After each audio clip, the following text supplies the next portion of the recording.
The trip. So we went to New York City to the Today Show, and my husband was on. What do you mean? And Was he like on a panel or what? so this is interesting, right? So my husband is a leaper, which means he is a leap day baby. Oh, I see. I see. Okay. Okay. And so the Today Show had put out back in like January, they were like, we're going to do a segment Yeah. on leapers and we're going to celebrate them in our studio. So if you're a leaper, visit our website, submit your information, and perhaps we will choose you to come into the studio.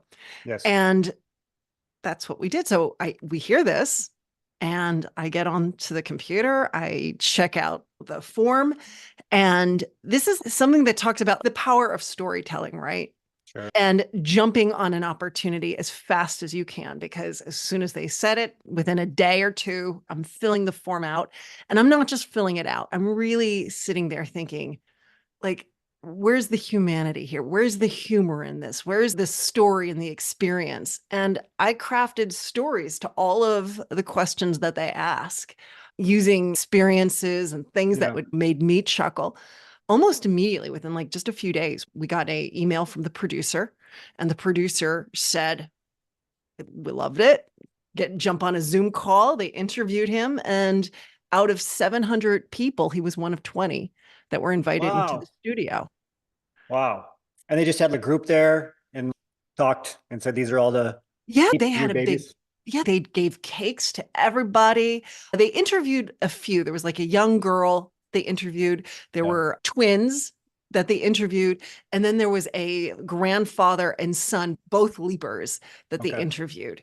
Yeah. And so those were the ones that made it onto camera that had real actual interviews.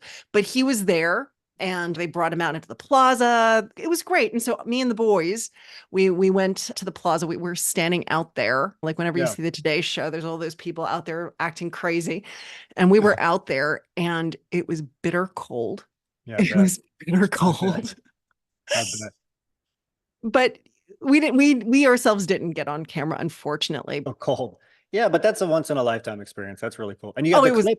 You it have the was clip of awesome. him Hmm? on. You have the clip of him on stage. You Yeah. like recorded it Yeah, or? I can send it to you. Yeah. Yeah, I'd love to see that. That's Yeah. great. If you visit LinkedIn, if you look, there's pictures, tons of pictures. We took Okay. um, I'll have to see. Yeah. a I slew think of them. what I love about that is you have to create.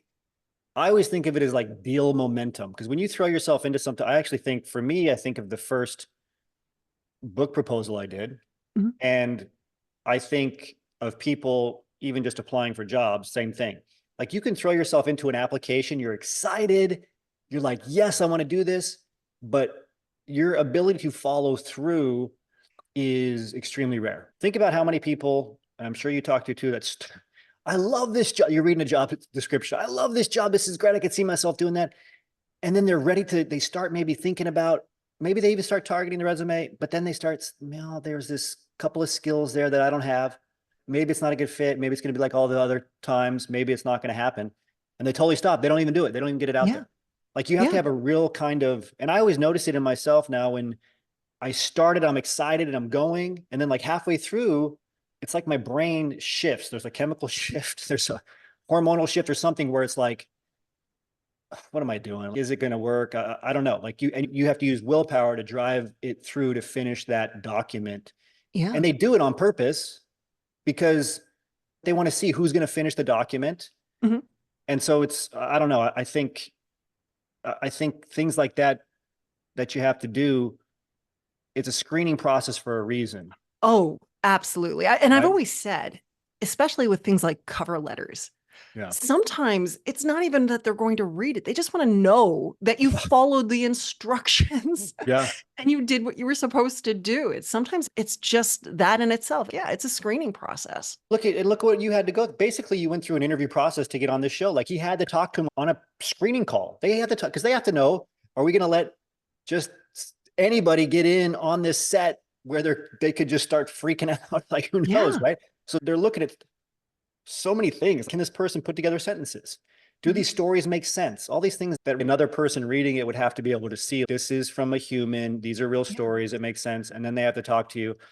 Yeah, Isaiah, I coached my husband. I had I said, when bet. you I get on bet. that Zoom call, you smile so hard you feel silly, but keep smiling because they're Yeah. looking for that.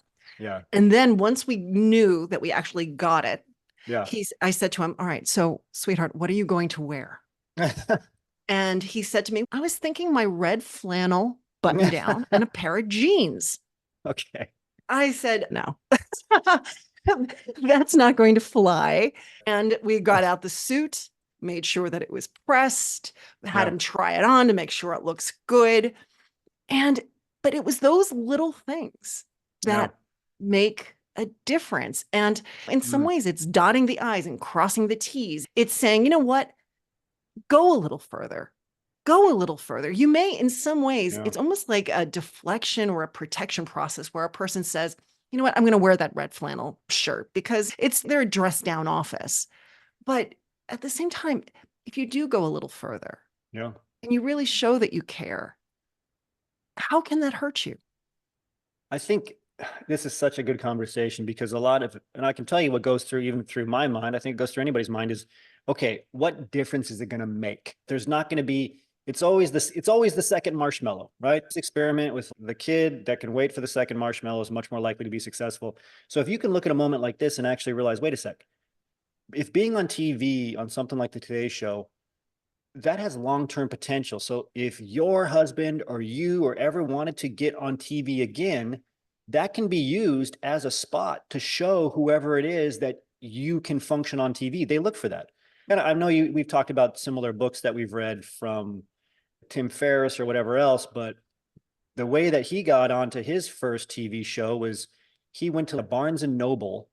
It was like there was a book about Barry Bonds when the whole steroid thing was happening.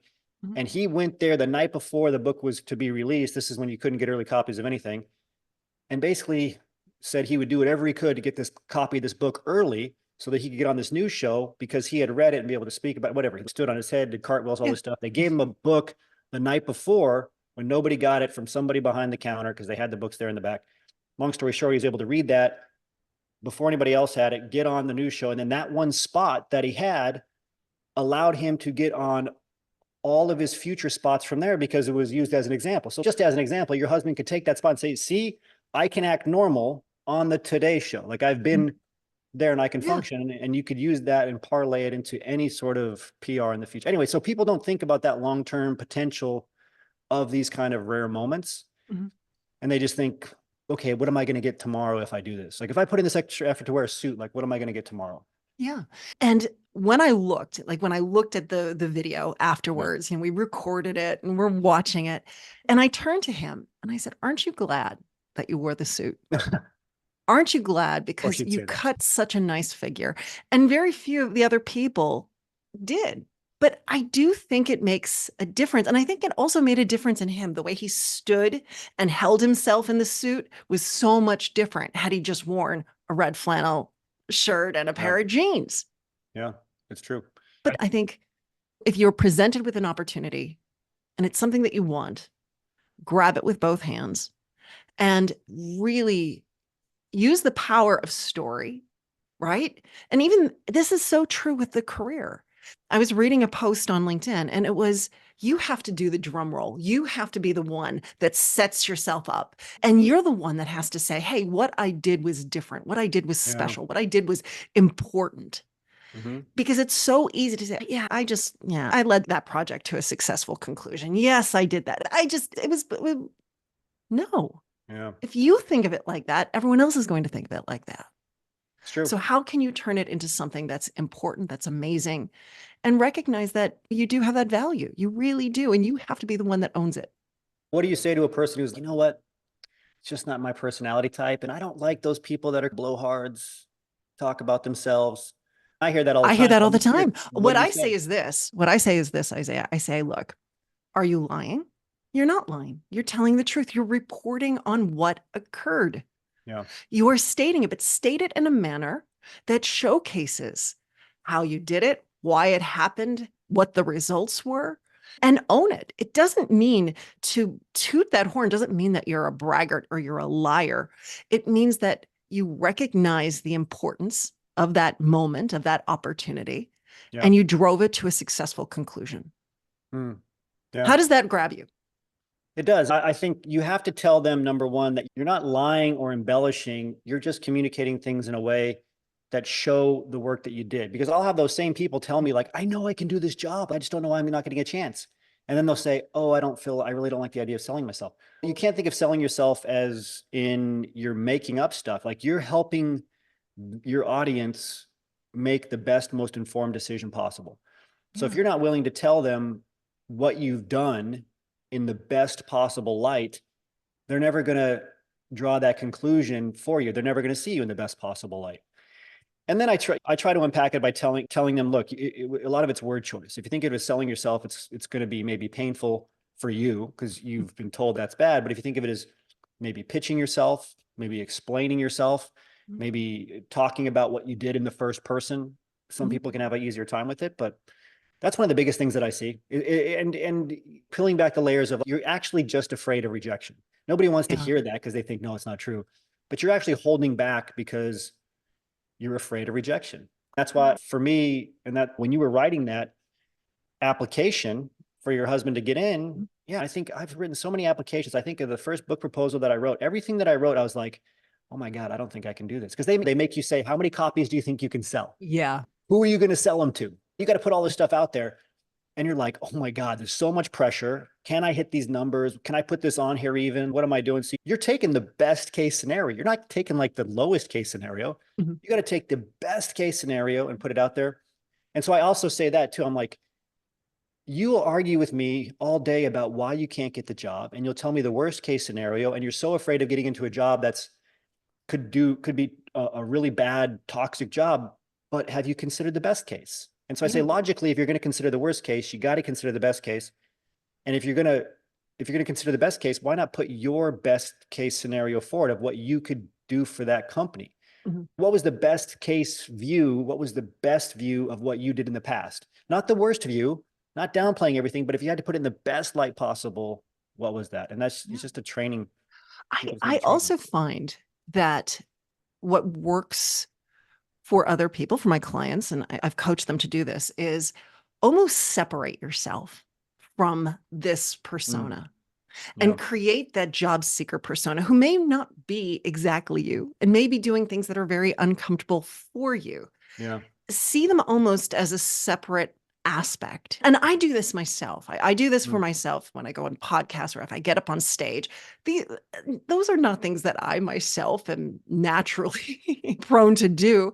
Sure. So I separate myself. And I think that's live presentation Donna versus introverted, quiet, would rather read a book Donna. But I think that's something to do because when I think about it, I wrote the application for my husband. So he didn't sit down and write it about himself.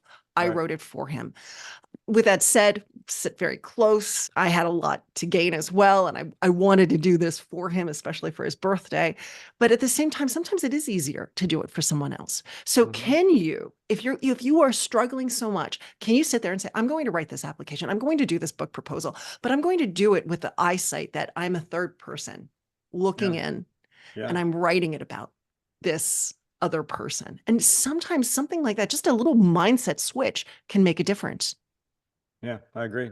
And I think it depends on the personality type too. I really like the idea of doing it for someone else. If you're just, especially for a job, it's not that I'm doing this for my family, whether it's your own family and kids or whether it's an extended family you want to take care of, whether it's your goal of generational success. You got to think about these larger implications.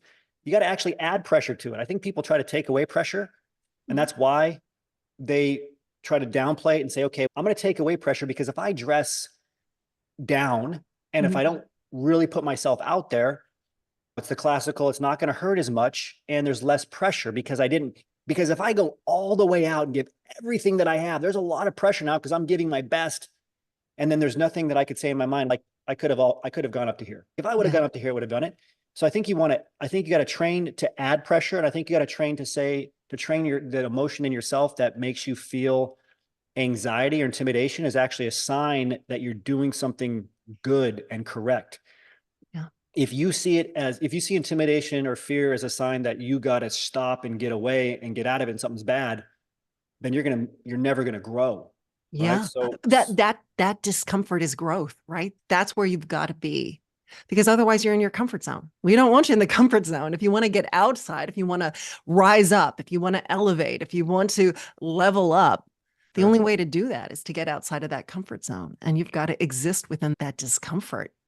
And clarity can help a lot. Clarity helps people grow. Like I think a lot of people just don't have any clarity. If you're about to take a test and you haven't studied, you feel very anxious. But if you study and write down all your notes and everything else, you suddenly feel better. So if you're going into an interview, I'm always like, okay, have you created a list of like 30 reasons why you're the best fit for the job? Have Yeah. you created a list of like 30 reasons why you really want to work at that company? And not even just for job searching, but if you like you wrote down all these stories like in detail and you probably felt great of I have a great case here. I just built an incredible case for my Yeah. husband. And so a lot of people never build a case. And so Yeah. they feel uncomfortable, uneasy because they haven't built a case for themselves and they have no belief. Like if you build a case for yourself on anything, you can create a belief. And belief Yeah. is really what's going to give you the certainty that you need to present yourself.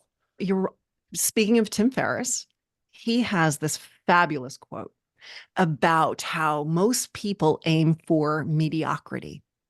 Yeah. And because of that, it's the most crowded of levels in the world, in life, in reality. Sure. And that it's those people that really go high, that go so far into the stratosphere that they are dreaming so insanely huge that there are few people who do that. Mm. And for that reason, it's actually easier because it's less crowded. Most people are like, you know what? Let me wear that red flannel. It's true. Sure. Let me just put a little bit of effort into it. Why should I bother? Or let me aim low because I know I'll hit it. Most people are aiming low. So aim higher. And you might find that it's actually easier to hit that target because no one else is hitting it. It's true. And the higher you go, the more that it's the case. People have a hard time, I think, too, with the people. Like every time you go up a level, there's people below, and you got half of them. They're gonna maybe it's the old quote about the 3/3, right? A third of them will support you even if they don't know you because they just like to see somebody accomplishing something.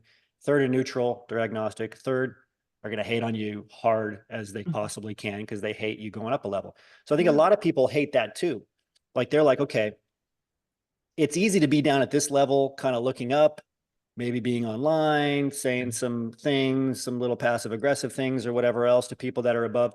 And the reason I bring this up is because I really think that a lot of people don't put themselves out there because of that, because especially today, because it's so Mhm. pervasive.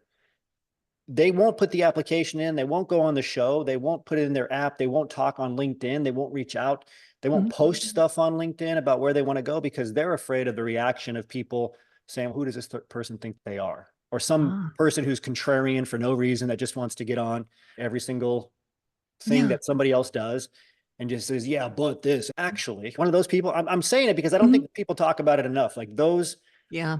if you don't address that in yourself, number one, and say, okay, I'm never going to be that kind of person. I'm always going to be supportive of anyone accomplishing something. If you become that kind of person, then number one, you're going to attract more of those people to you, but you're also going to be able to let go of this fear of having trolls or negative people or naysayers hold you back. And the other thing, though, here is we also have to embrace those haters, right? Because you haven't made it until someone hates you. But it's hard. It's hard. But at Sure. the same time, I think you're going to get those people. They're always there. They're little gadflies. Oh, it looks like you're trying too hard. Oh, you got to then say, it looks like why should I listen to you? It doesn't look like you're trying at all. How's Yeah. There's that? never, Where's that getting you? Right. yeah. But it's one of those things I think for people, put on your blinders, Yeah. keep your eye on the prize, have the vision first, then Yeah. put on the blinders, work towards it, recognize the things that you've done, wrap them in stories. Yeah. Don't be afraid. Don't poo yourself. Oh, I'm bragging. No, you're telling your story and aim high. It's a Yeah. little You got to less crowded. counterbalance it. Yeah. I think you have to counterbalance all the negativity out there with extreme belief in yourself. And it doesn't have to be loud. It can be in your own way, your own personality, but you have to nurture and work on every day belief in yourself because that's where energy will come from because people won't do things that they're not congruent with, Yeah. right? So if you don't believe in yourself, you're not going to be congruent that you actually think you deserve the job. You don't believe it. Yeah. So if you don't believe you deserve, of course you're not going to get the job. If you don't believe you should be on the Today Show, of course you're not going to be. If you don't believe you should have a book, you're not going to be. So you have to really nurture that and build that up. There's a great book that I've read, one of the best books I've ever read, ton of science. It's just called The Confident Mind. It's this guy who worked at, I don't know, he was there, I think, for decades, worked with a lot of top athletes at West Point, did Hmm. all the athletic training at West Point, but and West Point was one of the first to hire one of these people that worked on the psychology of winning. So yeah, it's called The Confident Mind. It talks about, he worked with a lot of different athletes, including Peyton Manning's brother. Eli. Yeah, worked with Eli Manning before he won the Super Bowl and Mhm. did all this different stuff. And basically, he just talks about how it's a relentless daily pursuit of what you enjoy. I always think about that famous skater that was that Olympic skater that would do the skating races. Man, I can't Oh. remember. And he choked like 2 Olympics in a row. Mhm. And then he finally won the gold, and he was doing a race that he hated. He just hated it. And he worked with this other psychologist that just had him write at the top of his journal every day. I forget, it was like a 2000 meter, maybe. I love the 2000 meter. He hated this. He wrote this, I love the 2000 meter, after a Yeah. month, and they recorded his journals afterwards. And after a couple of months, he started, because I hate it. After a couple of months, you know what? I don't really mind the 2000 meter that much anymore. Oh, And then wow. he started loving it. And then it's the first time that he won. He did this perfect race. Anyway, I'll have to look it up. It's this famous story, but I think the psychologist was something lore. And Mhm. all I'm saying by that is, if you can build belief very simply, can you write something down like, I deserve this job?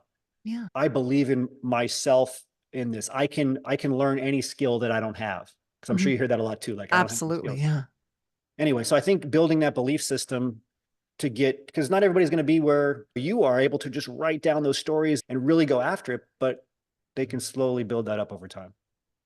I love the idea of becoming congruent. I think there's a lot of manifestation and visualization that goes into it. And Mm, sometimes it's just even pretending, right? Faking it until you make it. yeah. I think it's a little bit of all of those things.